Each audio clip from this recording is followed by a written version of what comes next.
Hello, good evening, welcome. I am Citizen Jones Hussein. Today is January 5, and it tells you in Christendom, as the experts say, it's the last day of Christmas. So Christmas is behind us. Let's talk about our country. Today on the program, police arrest 20-year-old blood-sucking gang leader of kidnappers. Buhari's re-election movement gathers pace, and later on, we'll talk about Mo Salah emerging Africa's best footballer.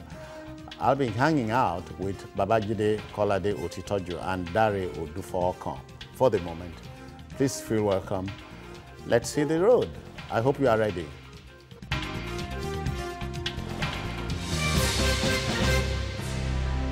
All right then, let's go. Now we'll start like this. His name may not ring a bell of any sort, nor would his underworld nickname of Sani Da Oro. I hope I got that right. But the method of his devilry would take your breath away. Ibrahim Umar is reputed to be the leader of a cold-blooded kidnap gang that operates along the Abuja-Kaduna highway. At just 20 years, Umar not only sucks the blood of his victims, he collects ransom as well. He met his Waterloo when men of the Special Anti-Robbery Squad, or SARS, nabbed him and some members of his gang. He was paraded on Tuesday before newsmen. Meanwhile, Benue State is still mourning the killing of some of its residents by Fulani herdsmen. How did we get here? How did we get here? Before we start, let's share this footage with you. Please watch. Ibrahim Umar is the 20-year-old leader of a kidnap for ransom gang, whom the police describe as the most vicious gang in recent times. He and his gang were among others apprehended by the police in their hideout in the bushes along the Abuja-Kaduna highway days after the Christmas.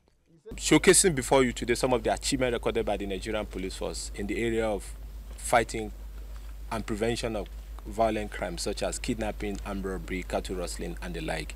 It is important to underscore that the Inspector General of Police, IGP Ibrahim Putu Idris, MP, MNI, roll out security arrangements for the Christmas festivity and the New Year celebration.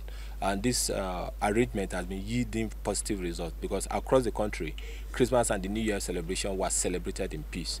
We have successes recorded in arresting, especially those who we are parading today, those criminal elements, those kidnappers, vicious kidnapping for ransom gang, who lay ambush for people returning from Christmas holiday.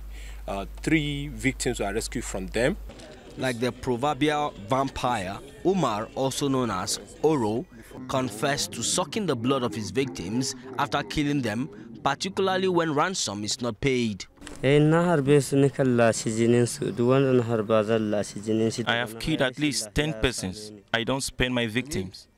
Anyone who dares me, I kill them. And if they fail to pay ransom for any of my victims, I personally kill them and make sure I drink their blood. All my gang members are loyal to me. No one dares question my authority. We are all in the bush.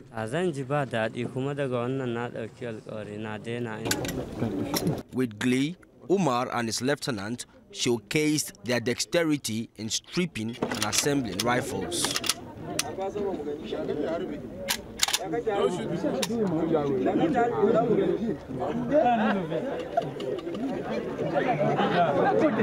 He and his gang fabricated this rifle locally. One of their victims, who was surprisingly released, narrates his ordeal. Take again, he asks us to conceal his identity.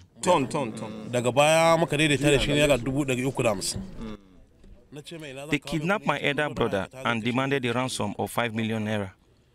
I told them I did not have such amount of money, so we negotiated and agreed for 350,000. They told me how to get the money down to them in the bush. When I got there, Umar carried me on a motorcycle, and after an encounter with other gang members, he told me I had been kidnapped. He collected the 350,000 naira, but did not release my brother, and demanded 5 million naira to secure my own freedom. I pleaded with him, and miraculously, he released me. Umar confessed that there are many gangs operating in the bushes from Abuja to Kaduna. Their stock and trade range from armed robbery to kidnapping. The police say the suspects will be charged to court. Sifon Asian TVC News, Sabon Huse. Well then, welcome. Pictures don't tell lies. Gentlemen, welcome. Thank you Jide so much, and Dare. Okay. Jide, I don't know if you have heard the phrase or the saying, every society gets the criminal it deserves. Yes. Okay. And every society gets the kind of law enforcement that it deserves. So we really... Both of them work it for good or for evil? For evil. In most cases for evil. It's unfortunate that kidnappers have literally seized our country by the jugular. There has never been any time in our national history that kidnapping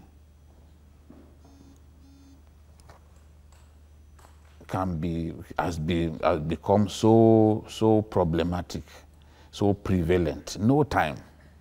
In fact, when I see Fulanis are so much involved in kidnapping these days, so much involved in kidnapping, whether in the south or in the north. In fact, in the north... You had just said every society deserves the criminal it gets. Yes, and the kind of law enforcement, because they are part of the country. Okay. The social problems that we have as a country, they are also, they cannot divorce themselves from those social problems. Yeah. They are themselves victims of the social problems that we have. So that is the point that I'm making.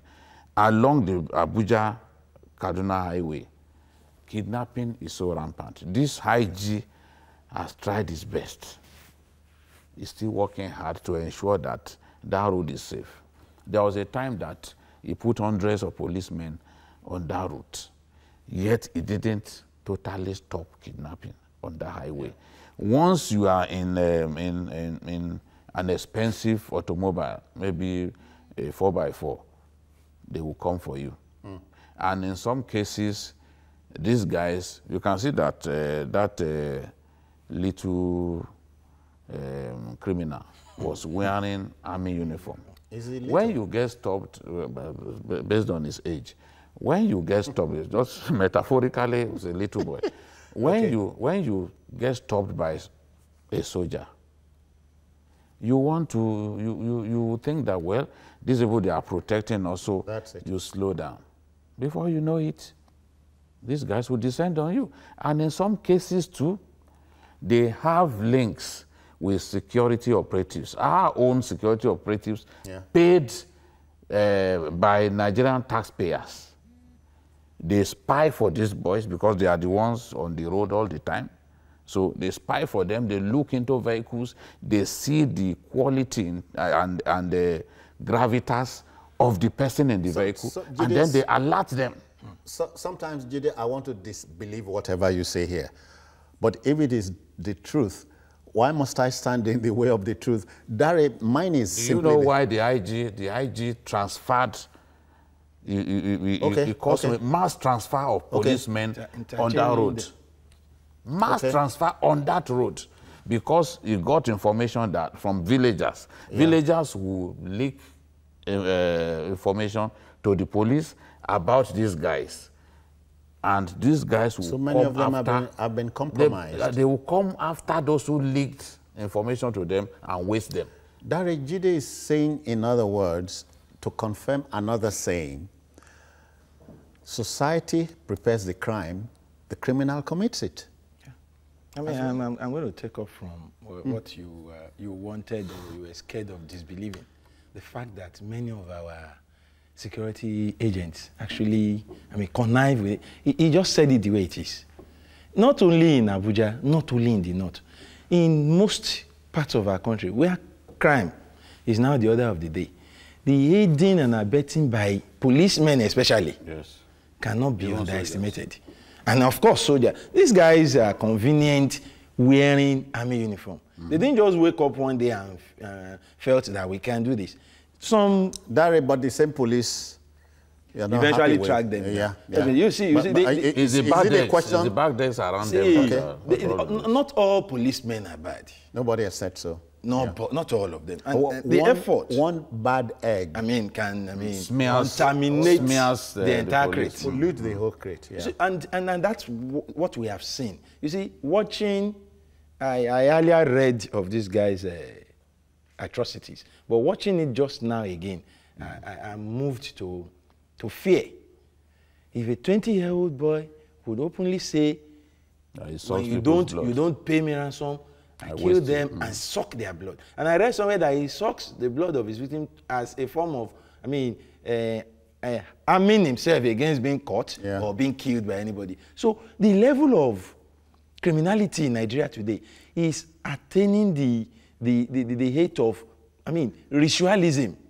That it is frightening. Which introduces another level of complicity here. The talisman. That's where I'm going. Okay. You see, our criminals, I would call them our criminals, because, like you said, we bred them, yeah, and the society made them what they are. Though these are not excuses for people to get involved in things as terrible as what we see today. But there are some people somewhere who act as talisman, juju men, herbalist, whatever name. Recently, we are hearing of ritual killings nearly everywhere. Yeah. In Ikorodu here in Lagos, some young men recruited, hypnotized, according to some of them who were recently caught. You believe that? Well, I don't want to totally disbelieve that. Or totally believe it. Or either. So I would rather sit on the fence about believing or not believing. But I don't want to throw it away. Because how would a young man, one of them paraded 18, be given this thing, grinding stone, go break people's head, rub their blood with an handkerchief and bring? So as long as we keep having people who will encourage these criminals that I have some form of juju or herb I'll do for you, that will prevent you from being caught, then we'll continue to have this kind of criminals. Otherwise, if society keeps preparing the avenue, it will keep recording. To reap exactly what we are sowing. Jide, he says he kills soldiers, takes their arms and ammunition. So you are not surprised he's decked. Yes. Bedecked in a military uniform. Mine is that daring, No, you can, if a soldier is not armed, it's just like the rest of us. The best he can do is to try to save himself through hand combat. But with somebody who is armed, there's very little you can do with hand combat because they could shoot you in the leg. You will become powerless, and then they will get hold of you. Boko Haram does that too. Some of the uniforms that they wear, they take from soldiers, because sometimes they kidnap our security operatives, kidnap soldiers, they kidnap policemen. Does this not tell you anything? There's perhaps a link, rightly or wrongly, to Boko Haram. With these guys, some of the guys that we are seeing committing these crimes in this part of the country were people who fled the bombardments in the northeast. You know that a number of Boko Haram fighters have been arrested even in the south, even in Lagos, Ogun State, and some other places. Yes, because in order not to be caught, in the past, Boko Haram had sleeper cells in many cities, Kano, Kaduna, Zaria, but these days, those sleeper cells are inactive. They've decided to just concentrate their activities in those 3 states, Adamawa, Yobe, and Borno. Yeah. So now, the ones who were active in those sleeper cells, a lot of them, rather than move to Maiduguri to join up with their colleagues, have decided to flee. So they get caught I think in Ondo State. Some Boko Haram members were caught in Ondo State recently. Yeah. So they are trying to disperse to different parts of the country. And they have nothing to do than to get involved in crime and all that. I want to believe that even these because the Boko Haram fighters have mastered the art of using firearms. So I want to believe that this kind of boy, if he's thoroughly debriefed, thoroughly investigated, why I said he so, could have been one of those Boko Haram fighters. He dismantled the gun and assembled it back. Yes. A novice will not do that. No, he won't do that. You see, some Boko Haram fighters, many of them were trained by Nigerian Army deserters. Okay. Because I've seen the Nigerian Army come out with lists of wanted persons, wanted Boko Haram fighters. And they describe some of those wanted Boko Haram fighters as deserters. So being deserters from the Nigerian Army, they already have training about weapons handling, which they impart on members of the Boko Haram. They train them in even driving tanks and all that. Dari, let me water it down a little. Our man, that's Jide's small boy, he's married to 2 wives and 2 children. So he's a family man. He's a family man who needs money. Okay. To sustain the family? Sustain the family, who also, by all obvious facts, is jobless and may not have any other means of raising such money except through crime. And if I go back to what Jide said, deserters from the army trained Boko Haram members. Some of these boys, actually, I read somewhere too online, some criminals like this were arrested, and one of them confessed to fleeing from his Boko Haram group. That so he is now a deserter from Boko Haram, a Boko Haram deserter. Having, perhaps, I cannot remember what his reason was. Probably he committed an atrocity there or something. He fled. was expelled. Or he was expelled. Well, now, very maybe, I think he said he was even going to be killed, and he ran. But he doesn't waste time. So he ran. Now, he is a known Boko Haram member or fighter in his community, in his local government, in his state. He probably will not go back there for fear of being exposed. So, and don't forget that Fulanis roam the bush. Kaduna, Abuja, I am very used to that area. There is this very massive... It's savanna grassland, open grassland. Unprotected. From Brinengwari, there's a forest that stretches up to Nigeria. Unprotected. So these guys, because he's still a wanted person in society, hands up in that bush. He finds similar... people with similar motives, they form a gang. It is from the proceeds of this crime that he had married 2 wives.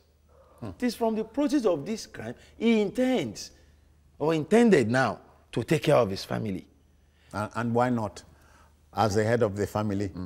Why not? Why not? Yes, right. But must he do that at the expense of other people's lives? Go to court, Dari, if you are not pleased. No, I'm not trying to make you... Sincerely, the danger in all this is that crime and criminality is becoming too attractive in our country. And we must quickly do something about it. All 10 suspects linked to this small boy have confessed. And the cynic would ask, if suspects confess to crimes, must you try them? Why not pass sentence? Am I speaking like the man from... If you understand what I mean. I get, because when you see this kind of psychopath talk in the manner that he spoke when he was paraded. The confidence. The apparent lack of remorse. Because did you see any form of remorse on that point? At a point, he was even laughing. He was laughing. Deadpan faces.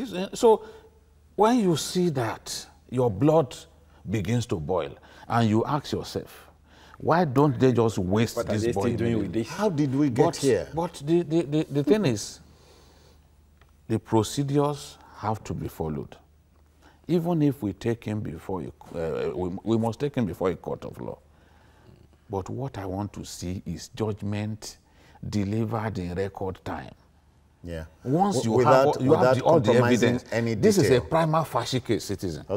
It's a prima facie case. It's come out to say this is the way we do it. Yeah. So why waste time? But I can tell you that this guy's case could last for years. Apart from the case of those Fulani guys that kidnapped Baba Olufalaye, that they were sentenced within a year. Yeah. Within a year. Yeah. That is a record. A lot of cases. It's a record. There have been other cases. The police cells, as the IG said the other day, are filled up with kidnap suspects. Yeah. But we are not really making headway in prosecution. How did we get to this state where kidnapping doesn't, it just becomes another crime, which is more or less asking, what will the law do in a case like this? Well, what the law will do in a case like this is clear. The law will say every suspect will be charged to court. So it's presumed innocent until found guilty. But the man says he did it. So, yeah, but then that is not enough reason. What's his name? The billionaire kidnapper Evans said, I'm guilty. He wept. His family said he is guilty. They are sorry. The community said, we have always known him to be a criminal. Then he went to court. And what is his plea now? Not guilty. So that's expected. But we were talking about how did we get here? Yeah. You see, he can even claim that he said that his lawyer is already saying that. So that his lawyer is saying all those information were obtained from him on that day. Yes. How did we get here? Especially kidnapping. You see, you will recall, sadly though, that kidnapping started in the south here in Nigeria, where militants and assumed freedom fighters were using it as a weapon of agitation. Yeah. In the south. And then that's an abduction. But then we'll come back to that. Okay. Olushola is reaching us from Ilorin. Okay. How are you, Olushola? Welcome. I'm fine, thank you. Yeah. How are you guys? I'm Lefa. You people are doing good job. Thank you. But there's something I want to chip in. I just watched the clip of those people that were paraded, those young guys.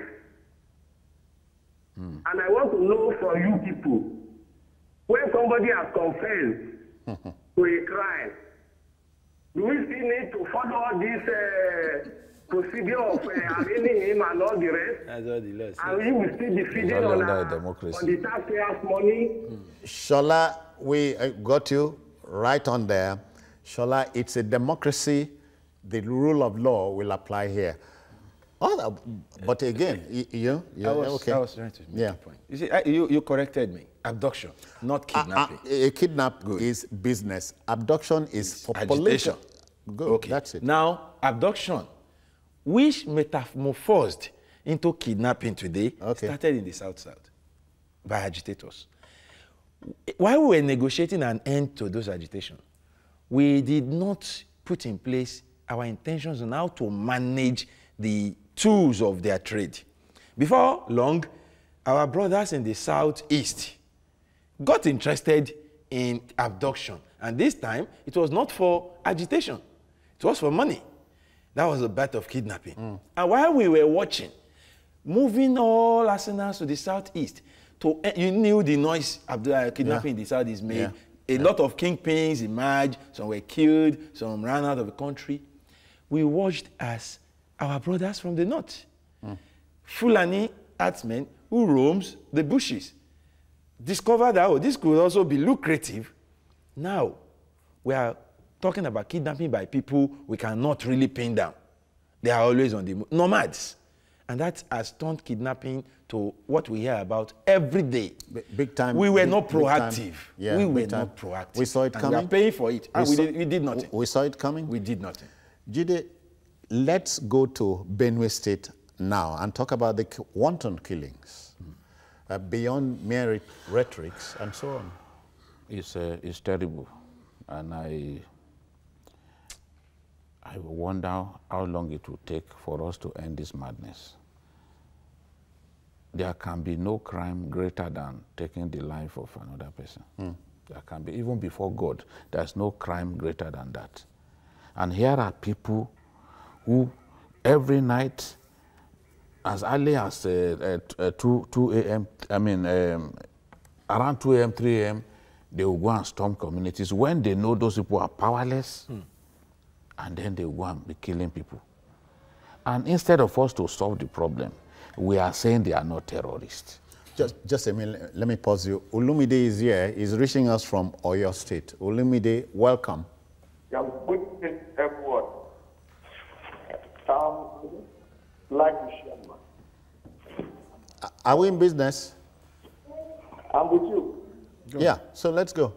Yeah, I would like to share experience from incidences like this.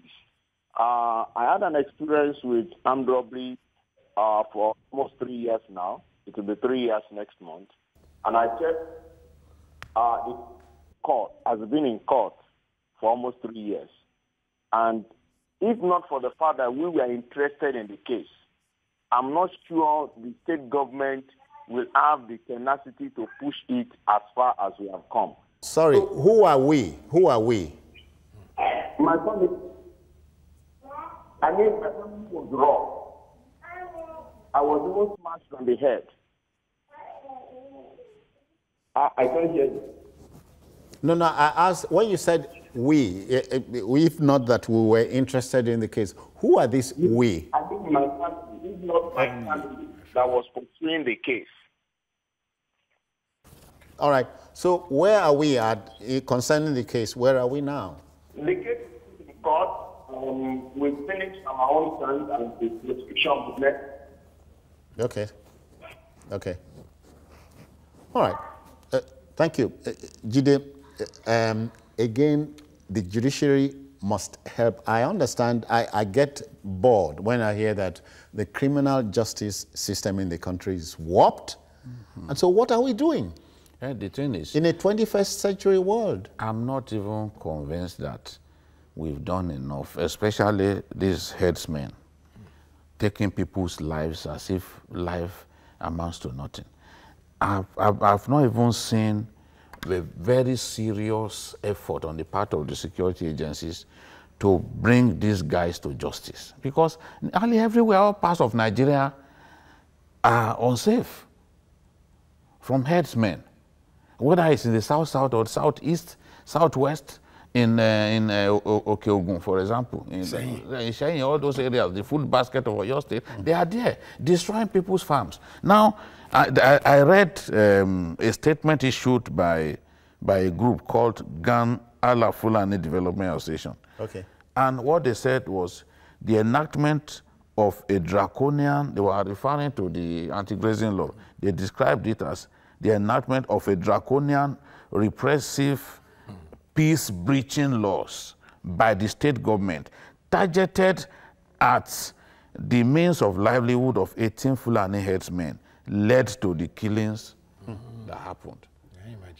There's no doubt about it, because the livestock guards were the first people that were attacked. Yeah. Because the government had those livestock guards just to enforce the law. They were the first set of people to be killed, which means this was their own way of saying no. There can't be anti-grazing law. But the world over, the world is moving away from open grazing. And I tell people that, look, herdsmen abound in other countries in Africa. From Futajalon right up to our country, herdsmen abound. Why do they, how come they obey the laws of those countries, but the laws of Nigeria, they do not want to obey? And then a government... I'm surprised at that question, because we agreed at the beginning that every society deserves the criminal. Because our society gives them the room. That's because my own explanation for that is, we look at enforcement of our laws. Yeah, okay. The non-enforcement of our laws allows crime to fester. Yes. So you want to come up with a law and you first ask yourself, can I ensure the enforcement of this law? I gave the example of Fashola in Lagos. People wanted Okada riders banned outright. Yeah. And they said, I can only ban them in a few places because I'm not sure of the enforcement across Lagos. It's true. How many policemen are you going to deploy across Lagos to stop them riding Okada all over the place? I'm wondering too. Abubakar is reaching us from Kaduna. Abubakar, welcome. Yeah, thank you. Yeah. Yeah, my own contribution here. Hello? You are on. Yeah. Go on, go on. How go are on. you? We're all fine. Happy New Year. Let's go. Let's go. Yeah. Yeah, one thing is that I think we are a stakeholder as far as security challenges is concerned in this country. Yeah, we are all a stakeholder as far as security challenges is concerned in this country. Keep talking. Don't listen to yourself. Don't listen keep talking. to the whole back. Are you done? Okay. Okay. Yeah, so now it's apparent that the killings were premeditated. Yes, meant to protest the enactment of that law banning open grazing. And before that law was even enacted, clashes between farmers and nomadic Fulanis had been very, very rampant. Thousands of lives had been lost. Because they were like, this group was talking about threats to the means of livelihood of nomads. But the farmers too, whose crops get trampled upon and destroyed by livestock, is their means of livelihood as well. That is balancing the two. Yes. Dari, as a small boy, I remember that grazing was rife, it was peaceful. Even as I speak here, in my native Akwa Ibom state, there's still grazers there. So why must it be in the 21st century we'll have these stick-ups? Like we said earlier, the world is growing. And the earlier we realize that we have to move with the tide of time, the better for all of us. Yeah. Growing up, we all saw these people grazing their heads all over the place. But you must also not lose sight of the fact that the expanse of land, or that is a fallow land, unused land, that we had in those days, have, shrunk. Okay. Buildings are springing up, new settlements every day, development, roads, and other things. So the dynamics are changing. Okay. And if that's happening, in some community where you used to have fallow lands, what you now have are just farmlands. And if some people are using that land for farming, you cannot graze. And grazing and farming obviously cannot go together. Especially if that farming is subsistence. Subsistence farming largely. Now, having said that, it is the new dynamics that is resulting in these clashes. And like every normal society out there have done, we also must now sit down. As it's not abnormal. Well, that's why I say every normal. Except that we are not sophisticated. Every normal. We are also normal. So we must follow suit. We don't. So what I'm saying is there is need for us to balance these things. Okay. And having said that, I think the way we are handling this issue will achieve little or nothing if Mr. President does not take an affirmative action. Take heed. And time is of the essence. All right, Daryl. He needs to. I think he needs to declare a state of emergency on this. Daryl, the backroom boys say we must take a break. We'll observe this break and return. Please don't go away.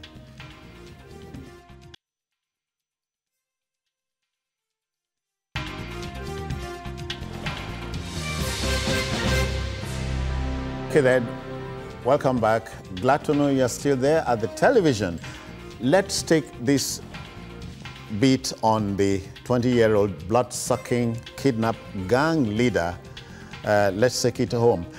Jide, please, what would you say about parade of suspected criminals across the country? When you parade, what's the big idea? Well, the police also want us to see that they are working. If you listen to the PRO, the first PRO, he said, we are here to showcase some of the achievements of the police under the current IG. And he showed them those suspected criminals. He's telling us it's more about the IG and not about the police. Well, you know how our people venerate their leaders. Especially our security operatives. Remember the case of Oga at the top now.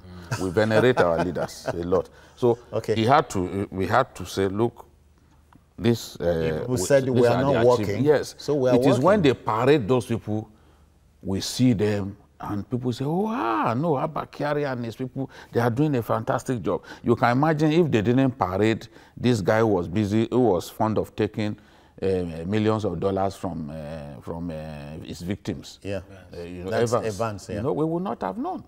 We would not have known, for example, that Evans also had accomplices amongst military men. So they paraded the military guy as well, serving soldier.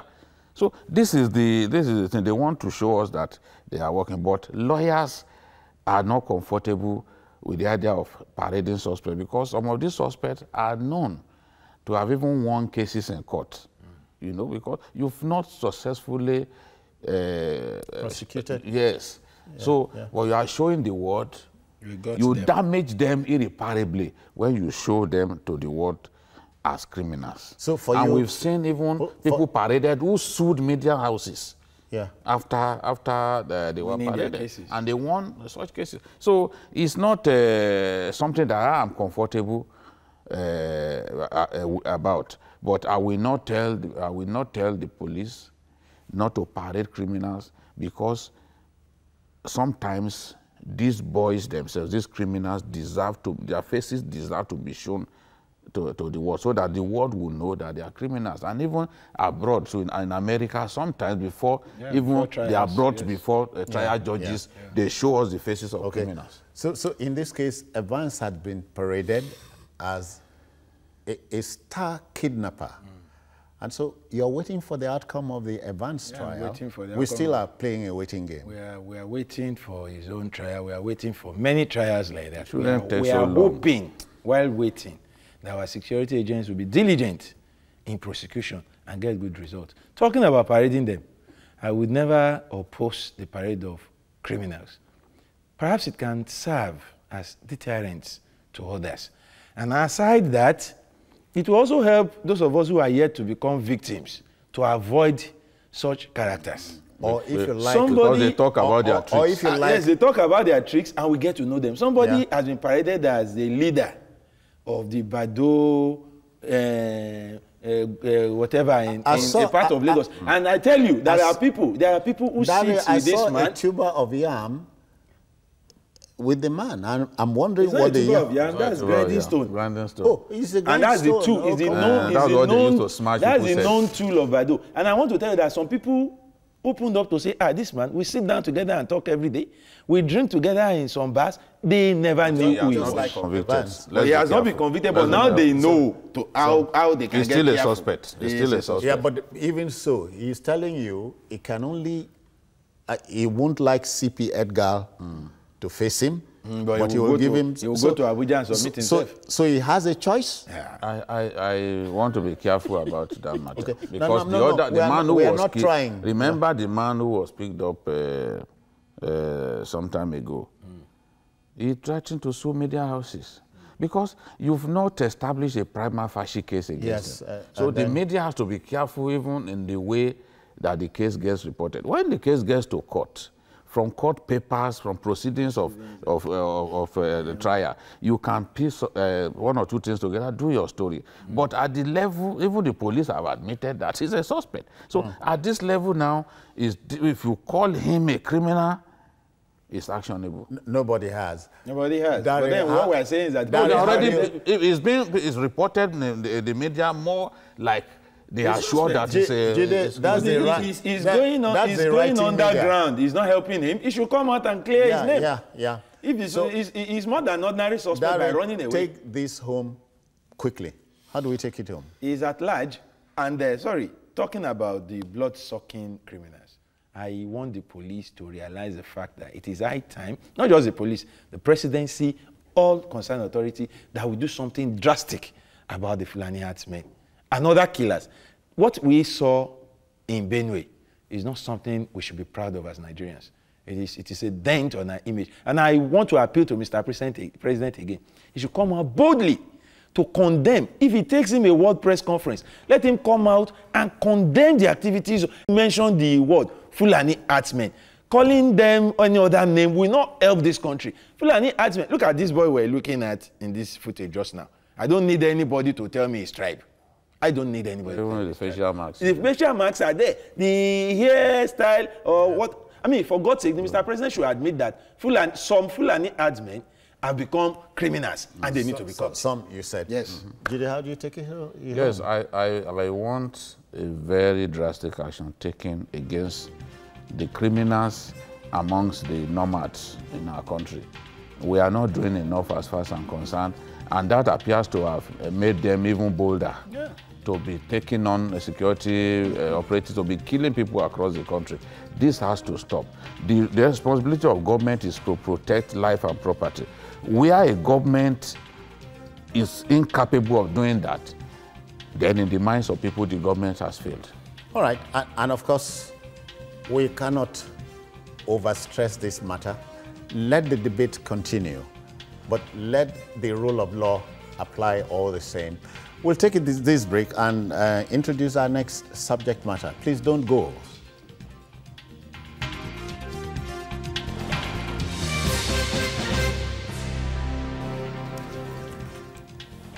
All right, away from security matters, let's talk about football, at least on a lighter note.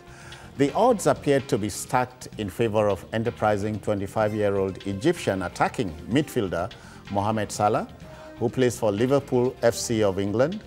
His 17 Premier League goals in 21 appearances say it all. He joined Liverpool from Italian club AS Roma at the beginning of the current season.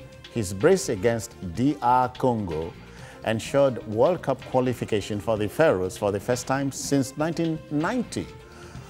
Both Sadio Mane, Salah's Senegalese teammate, and Pierre-Emerick Aubameyang, a Gabonese who plays for Borussia Dortmund, were bidden to the African Footballer of the Year prize by Mo Salah. Nobody is surprised. I wonder if Solomon is. Well, I'm not, but I have my different views about how these awards come, basically. But from the way it's come all along, you'd not be surprised that Mo Salah won. Of course, he won the BBC African Player of the Year award. That is not a sure thing that he will win the African version, basically, but the CAF version. But it was looking more like him when goal scorers get all the credits in football. Oh, yeah. Solomon, please don't play it down. Football is about scoring goals. Winning matches. If they are unwinning matches, yes, you can dribble the whole world like Messi. If you don't score goals like Ronaldo, you are just beating about the bush.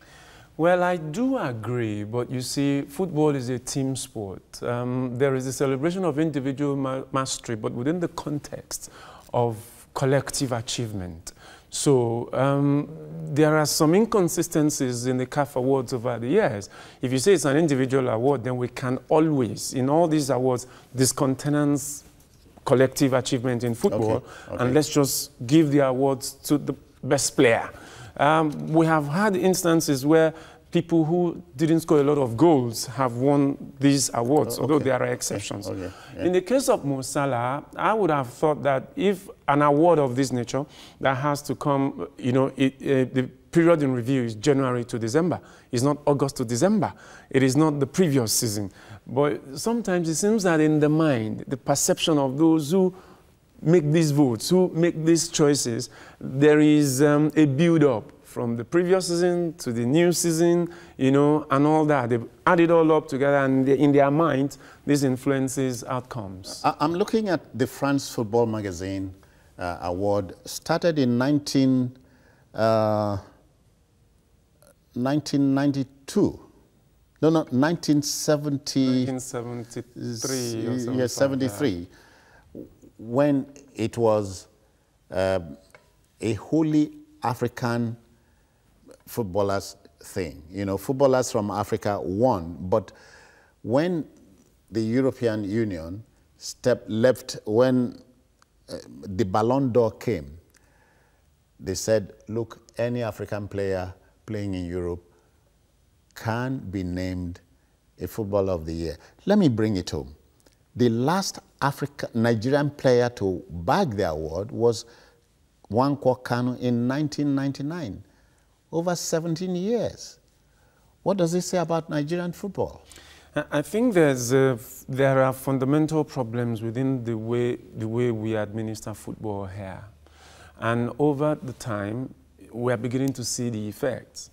Sometimes you discuss with some of these foreign managers, some of these foreign agents, and sort of thing you hear is that Nigerian players aren't strong. And I wonder where they came up with that. Well, that probably has to do with this perception about the doctrine of age. Okay. So if you say that you are a 22-year-old player, when actually you are in your 30s, and then we subject you to physical demands for a 22-year-old, and you can't sustain that, then there's a problem. then there's a problem. Yeah. So, but I think that,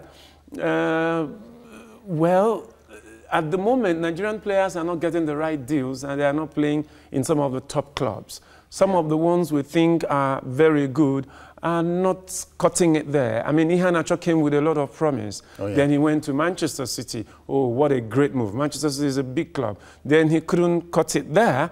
Was it about the move or about the player? Sometimes moves also matter. Ahmed Musa was a king in CSK Moscow. Yeah. Then he started to come to England. Every player wants to come to England because of the good money. Yeah. So he takes a career decision that brings him to Leicester. And then the coach who brought him in gets fired. The next coach says, he's not my kind of player. Yeah. So these things matter. That you must join the fray. So it is not, it's a team sport. So let's talk as a team. Yeah. Yeah. Are you happy about the history of the African Footballer of the Year? Yeah, over time, I think they have a way of determining who wins these awards. And because Nigerians have also been part of it in time past, I think we shouldn't be too hard on the organizers. Yeah, I don't think there is any competitive award that we won't find faults with. But following football and listening to football analysts, I think there couldn't have been anybody better this year than Mo Salah. Yeah. From Africa. Yeah. That's my personal opinion. And when he landed it, I just felt, well, the best man got the award. We had, the closest we had this year was Victor Moses. And you and I will agree, or I would agree that Moses didn't do better than Salah this year. Yeah, yeah. So, if the business is... But you and I won't agree on that. Okay. I would agree with those organizers. Save the disagreement. But let me sound Jide out. Jide, you don't cut the picture of a football-loving man. Maybe I'm wrong. You are wrong. You are? Okay, okay. I started my career as a sports writer. Oh, okay. I was... Not as a footballer. I was interim... you wrote sports. Interim Swan secretary in Kaduna State. Oh. What game did you play? I didn't play the game. I was just reporting it. Okay then. So I know a bit about sports. Yeah. The truth is, our players are just not good enough at this time. When we had excellent players, we were winning this African Footballer of the Year back to back. Let me help us. Yeah. 1993, Rashid Yakini. 94, Emmanuel Amuneke. Yeah. George Weah, 95. Second, Amuneke. 96, Nwankwo Kanu. Yeah. George Weah, second. 97, Victor Ikpeba. Yes. Taribo West. Third. So that's what I'm saying, that when we had great players, we were winning it easily. Solomon talked about organization. Even when Ikpeba won it, he wasn't particularly great as Super Eagles player, but he was doing well in Monaco. Yeah. He was doing he was the strike partner of Jürgen Klinsmann, the German. At Monaco, and he was doing well. His coach was Arsene Wenger. He was doing well at that time. You cannot say, oh, he did not deserve to win. But at this time, we are not getting the kind of quality players that we used to have in those days. Committed. The Odegba means of this world. Players who will have not just the individual skills, but physical attributes. We no longer have such players. We've now had a succession of excellent players for some time. That's why for us to even win the BBC thing, because J.J. Okocha won it, although he didn't win the African Footballer of the Year award. For us to even win the BBC prize is almost impossible these days, except in the women's football that we've continued to dominate in Africa. That's why we continue to produce best female footballer in Africa and all that. So we've now had a succession of great players. Solomon, take your admin worries to a conclusion. Sports administration worries. Well, some of the things happening at the moment is that we are shipping a lot of players to Europe who have not cut it back home. At the time we had these excellent players, it was an era, and you saw the successes we recorded even at the national team level. So it meant that, look, even at the individual level of our players, it was having an effect on our teams.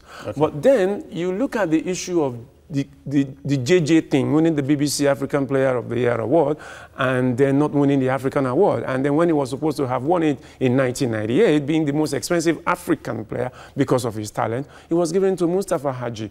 And a lot of questions were raised about what the criteria would be for taking decisions. But I must confess that we've not had players who are operating at the level of the Nwankwo Kanus, the Yekinis, the Olises, the Odegbamis. So otherwise, catching them young is no longer there. What we do now, that's not the issue. We want the talents. You see, even the national team, some of the players that we idolize, they are not even good enough to start in their clubs. Some of them are not even in the starting 11 of their clubs in Europe. So that should tell you that, look, the kind of raw talents that we used to have, great talents that everyone... Jide, it doesn't matter if you shoot down what I said about catching them young. It's for a national coach to leave the city centers and spread out. Solomon? But the senior national team is not where you catch them young. The senior national team is a place for ready-made material. We are saying, so you must go to... Klinsmann didn't catch them young in America. In fact, as coach of Germany, he was based in Florida.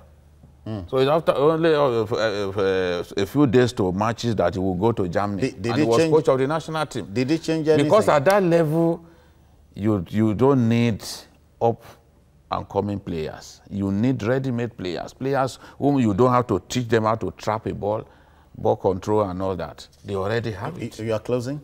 Yeah, I think that we should, the youth tournaments that we used to have, the Manoa Adebayo Cup, the Shell Cup, those youth tournaments, youth fun tournaments. Principal's Cup, youth fun tournament. Yeah. We should bring them back. Maybe that will help us to have a succession of brilliant players that we used to have in those days. As it is now, we are going to watch this African Footballer of the Year awards take place from year to year and eluding Nigerian players. We keep waiting. Solomon, 30 seconds. Well, I don't know what else we have to do, but I think that it's a function of the club football system here. If we reform the club football system, it will throw up the sort of players we need. Whatever it is they say, I simply believe it's a personal thing for the players. When George Weah won the African Footballer of the Year and won the World Football, there was no organized football in his country. And he was doing well. It was even wartime. Wartime in his country. I think our players... Solomon, he was an exceptional player. He was an exceptional player. So let our players up their skill. They are out there in Europe. All the facilities are there. Let them up their skill and give their words for us. It's not about administration. It's about them. Journalist Hangout does not require a technical team beyond what we have here. Let me thank Babajide Otitoje for coming. And thank you for coming. Solomon, keep shooting and scoring. Thanks for having me. And Dari, many thanks for your time. Thank you. So that's it. We always have a choice. Nature will give you these choices. Join us next week, as I should say, next year. Come on, let me say next week. Watch a repeat broadcast of this particular edition at 11. Also watch Journalist Hangout on other platforms showing on the screen and on YouTube at youtube.com/TVC News Nigeria. Our feedback channel is Journalist Hangout at tvcnews.tv. I am Citizen Jones Hussein. Take care of yourself. Bye-bye now.